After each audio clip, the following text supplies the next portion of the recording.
Mike Evans' role has kind of changed in your offense from being more that vertical downfield guy to now really doing his damage across the middle and in the slot for you? Yeah, I mean, when you got a guy that typically defenses may want to cloud and you just stick him out there at number one and say, like, Mike, run vertical, and the chances of him getting one-on-one are so, at times, little. I mean, you got to pick and choose your spots where you can get him one-on-one at times based on the feel of the game. But if we just stuck him out there and said, like, run vertical 5-6 times a game and you catch one of them, I don't know if that's really like great odds for us to get him to touch the ball as many times as we'd like him to. So some of that stuff maybe tweaked from what he's maybe been used to doing, but I think he's doing a great job for us and catching the ball over the middle and being that big target inside there. And obviously, if you do leave him one-on-one, the guy's going to probably give him a chance. So it's kind of the best of both worlds, I hope, and hopefully be able to continue to do so. Yeah, the balance of this offense, I think that's, of all the areas where things have improved this year, that might be the most helpful or the most productive. What do you think is the key to having that where there's danger on both sides? Yeah, that's what I think really makes it the hardest to defend a good offense. Not just I'm saying a good offense is balance, where everybody that goes off of tendencies, your personnel, your down and distance calls, if you can be as balanced as you can, in my opinion, that it gives them an advantage, gives us an advantage, and puts them at a disadvantage to understand maybe what we're trying to get done. Now there's a fine line between, hey, this is kind of some of the things we do, stop it and go, and I respect that as well. But being able to run the football and throw it and be, I guess, a little bit off balance at times, and not just, hey, this is what we do, they have to stop it. What do we do if we don't have that? We've been able to win, as Todd mentioned, a few different ways, whether that's running it or throwing it. I think our guys can compete. I think our coach has done a really good job of explaining the reason why we're trying to do what we do in both the run and the pass, and these guys have done a nice job at understanding all that and executing at a high level. It's taken Devin Culp a while to kind of have the day he did. Maybe part of that was coming from a system where he looked to the sidelines, right, for the call rather than take 2 plays to the huddle and have to process all that. Can you just speak to the game he had and what you like? Well, yeah, that's what I kind of always say is, like, what's wrong about the no huddle offense, and quarterbacks in high school and Pop 1 are looking on the sideline for a play. Don't speak, don't say a word. Get up to the line of scrimmage, don't speak, don't say a word. Clap for the cadence, don't speak, don't say a word. This game is about communication. And how we play this game in terms of huddle, the calls, the communication that we have to do is what's wrong with our side. Everybody just texts and don't speak to each other. That's what's wrong. I tell the high school coaches all the time, this is what's wrong. We're talking to each other, we don't talk. And it's one of those things where he's had to get in the huddle, hear a play call, multiple calls, and be able to go out and execute at a high level. That's not easy to do for anybody that's never done it. So glad to see him being able to contribute and hopefully be able to continue to do some more moving forward. This offense has Baker at just over 70%. Best completion percentage season this franchise has ever had. And yet you're also, I think, third in yards per attempt. Normally to get that high 70%, it's tough off in short games. Yeah. What specifically about Baker has allowed him to do both as well? Well, I mean, you know what changed? I remember Joe busting my chops for not throwing the ball down the field so much. So I had to get it down the field, Joe, a little bit. You know, you're busting my chops. So no, it's more just really the ability for these guys to, understand the concept, the coverage. Like, there's a lot that goes into any passing game, and for you to be able to attack the defense at multiple different levels. Whether it's not always just throwing the ball 45 yards down the field, you're going to create, what we say is make them defend every blade of grass. And that's both this way and that way. And I think recently, more so probably after the bye, we've done that a better job of doing that. Whereas early on, maybe when we weren't running it quite as well, we were using some of the dink and dunk truly to almost help the run game and utilize that to make the defense play this way. Being able to run it now has maybe allowed us to be able to do a little bit more and pass that 20-yard depth that we were really not hitting much before the bye. How big is it to have Payne and him step up when Kate was out? Huge, and for us to not be able to get affected by it and also get production out of it. Exactly. I mean, both those guys having their first catches in an NFL game, first touchdown in an NFL game, and first drive of the game, Payne's catching a seam down the field that really kind of started us off and got us going. So it's great to see guys just get opportunities no matter what the situation is and rise to that opportunity and to that situation and affect the game in a positive way. And that's what those guys have been able to do. And really, so many guys this whole season have been able to do that for our team in different positions. But those two guys specifically, is nice for us to be able to have that. Can you talk about the decision to just go with Bucky right off the bat and say, we're gonna throw it to you and run it, and you obviously you need all three backs, we've talked about that many times, but just to say, let's let this guy get us off to a good start. I think just his ability to make people miss in space while also threatening the defense multiple ways that gets us going early on, and hey, gets those things moving, and then we can really kind of say, okay, get the guys in specific to where we want, but just trying to start fast and continue to do so, knowing that obviously that's a decent recipe for us, right? And so just getting him going helps us get going. He's done a great job so far, and really, again, I don't know how many times he really touched it during the game. It was under 20, I think, right? And so he's still not getting beat on while also having high production, while now also some of those other guys can get in and help us out that way as well. The stereotype for wide receivers is that they're kind of divas, but just how advantageous is it for an offensive coordinator to work with someone like Mike Evans, who is quiet, humble, and continues to just do whatever's needed? Man, look at the things he does without the ball as well. I mean, the way the guys blocked this year for us, talk about somebody that's bought into, what we've been trying to do, that didn't really have to do that all that often. And that just speaks to the character, the person, the leader, the man. That's just who he is. He doesn't say much. He just keeps going about his business, doing it the right way. And we've probably gotten him out of his comfort zone, maybe in some ways, not just in the pass game, more so in the run game. And that's stuff that he hadn't really had to do much of before. And credit him. He just put his head down and went and continued to work, and the results speak for themselves. Winning the game's the biggest thing, and it always has been. But 85 yards is still 85 yards. And if he's involved, you're usually doing well. That's right. Right. So, perfect world.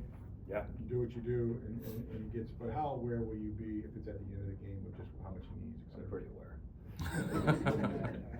Pretty aware. Yeah.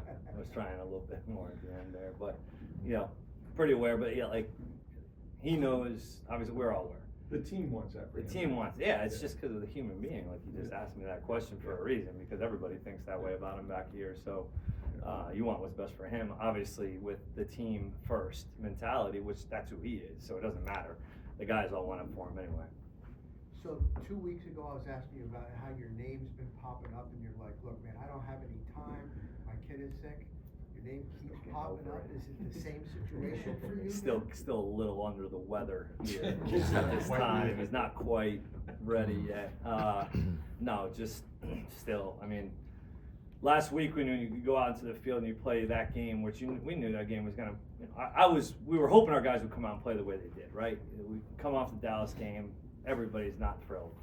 And you go out and do that, that was one of the best Sundays I've had in a long time, man. And I wasn't thinking about anything else besides this. So really, at the end of the day, that stuff can wait a long time if it's the right thing. And for us to keep moving forward, doing the right things, we can wait a long time on that one.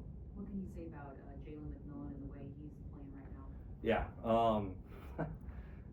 it's everybody's journey's so different, and for him to come in, had so much success when he first got in this building, and now it's really starting to hit stride for everybody else to see too, and for him to kind of done the work on himself in the system with his teammates, with his coaches, the work that he's done to put himself in the position to do what he's doing, he earned that, and there was a lot of work that went into it. I know from him, for him to earn the right to play the way he's playing right now, and really happy for him, and it's helping our offense extremely well right now. I mean, he's playing at a high level. Those guys are blocking their tails off out on the perimeter. That just speaks to the coach that they have as well, and for the guys that are doing it, but specifically for J-Mac to come out of where he was kind of at one point at Kansas City to be where he's at now. That's some resilience, man. Heading into this final week, just how proud are you overall of the way that rookie class has performed? Yeah, I haven't really thought about that. Yeah, all three, those guys have all really. You look at Devin now contributing as well. You look at some of those guys. I mean, they did a pretty good job on the draft this past year, I guess, you know, and seriously. So it's really cool because you see guys like Will Stein, the offensive coordinator at Oregon. I mean, he hits me up all the time about Bucky. You know, those guys, they all do. And it's cool to see that those guys are the players that they were last year in college, on the teams that they were on, that have been successful and to come into this building and make the impact that they've made. You know, it's pretty cool to see. Liam, just to follow up on one of the things you were saying a minute ago there, we saw Dave Canales leave after 1 year to go become head coach. We've seen Ben Johnson stay in Detroit to kind of finish the job there and try to win the Super Bowl. You know, what is your aspirations in terms of being a head coach? Do you feel like you're ready if you have an opportunity, or is this something you want to continue to do, call plays? Yeah, I do believe I'm ready to do so. I don't think you're ever truly fully ready, but yeah, that is a dream. Does that need to happen when I'm 39 years old and having probably the most fun of my life, coaching and working and being here? No, that doesn't mean that needs to occur right now, but yeah, that is the goal. That is absolutely the goal. But like I said before, that goal can hold off for a while here and continue to do what we're doing. That'll be pretty special. You mentioned the run game not being as good as you wanted early in the season. Yeah. Bucky obviously has been a part as the season's gone on, Right. but what other factors have led to that evolution? Yeah, I think you look at maybe kind of how we've shifted schematically in ways to a little bit more of the gap schemes and the pullers. That takes a lot of time to like get good at. What we've learned is that takes time. That not just walk through reps out here. You can walk through zone all you want and get probably decent at it. But when you're doing the pulling and you're really going full speed on those pulls and having to adjust on the move and the different creases that it creates, it's not always like perfect, but they have to figure it out. That takes live repetition. That takes scrimmage reps, and we weren't really repping that stuff that much when we got here. And so it's been an evolution of, okay, who have we become? But well, it also takes time and reps to get good at anything, but specifically gap schemes. There's a lot of moving parts that go with them, and your line is moving a lot more than they are on the zone scheme. So I do think time, repetition, and also maybe finding out more who we are and who we were trying to be took a little bit longer than I would have liked.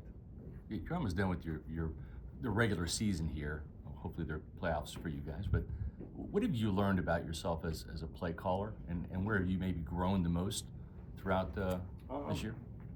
I think maybe this year more than any time. I mean, I've only called plays competitive, like, you know, at Maine 2 years and then 2 years at Kentucky, and then here probably trusting a staff maybe a lot more than I ever have, honestly, working with a group of guys that really see it the same way, that are very good coaches both on and off the field, like trusting them. So much of what we do out there on Sundays is because of the staff that we have here that we're working on this thing, doing it together. You also learn that like when you're your most genuine self, typically good things happen, and you're not trying to be anybody else. You're not trying to you're just trying to prove maybe that you're you know, this can work here, you know, and you have a little bit of just say, let's put our head down and go to work and try to get this thing fixed. And you know, it wasn't need to be fixed, that's not what I mean, but just more, hey, how can we make this thing better? And that was all we really try to do as a staff, and you learn to try to be your most authentic self throughout the way, and usually it works.